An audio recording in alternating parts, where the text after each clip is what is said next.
Why has misandrist feminism been so successful in Anglophone countries? Too many anti-feminists rely on conspiracy theories to explain the rise of misandrist Anglo-feminism. While there have certainly been a number of social, political and religious groups promoting feminist agendas, their writings would never have achieved mass or institutional support if such support did not already exist in the wider culture. The Frankfurt School and other pro-feminist intellectual movements can only flourish if the social soil is already receptive to their message. For example, the Frankfurt School only adopted an infiltration agenda when its calls for a proletarian revolution failed in affluent post-war North America. There is also the issue of institutional compliance. Some nations or cultural blocs have pre-existing institutions which are extremely ripe for subversion. Similarly, existing historical memes or traditions can facilitate subversive agendas. One distinctive pre-existing pro-feminist dynamic present in most Anglo-Saxon countries is the colonial legacy.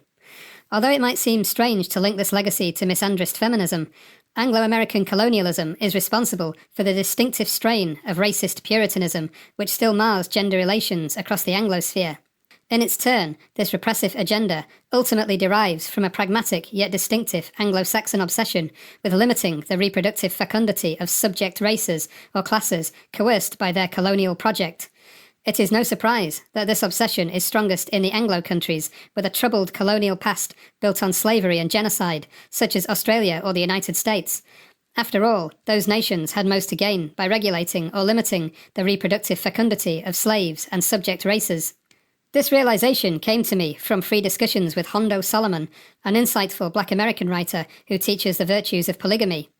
In his view, the Anglo-Saxon obsession with imposing sexual repression on subject peoples is largely to keep their numbers low, thereby minimizing the threat of revolt. In addition, Hondo also claims that Anglo-Puritan monogamy was also promoted to keep subject populations at a low genetic standard by deliberately preventing the natural proliferation of alpha genes for leadership and intelligence, a kind of soft dysgenics. Judging by the hunchbacked, autistic morons inhabiting British towns and cities, this policy has proved fairly effective in its original testing ground. Hondo also claims that the American obsession with professional sports also derives from its colonial legacy, the obsessive measurement of physical attributes originating in the slave trade, wherein black slaves were sold and even bred on the basis of attributes like arm length and height. If we focus on the sexual elements of Anglo-American colonialism, we see a ubiquitous and concerted attempt to associate religious guilt with sex among subject populations.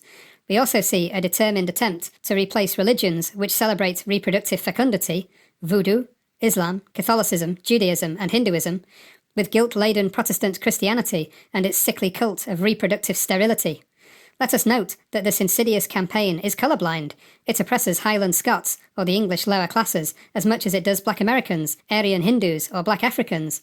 Wherever he goes, the patrician Anglo-American tries to impose his woman worship, guilt, and latent homosexuality with one goal in mind: to limit subject populations' numbers and genetic quality, thereby reducing the threat of revolt against his rule. Religion has no intrinsic value to the Anglo elite beyond its manipulative power as a tool of oppression.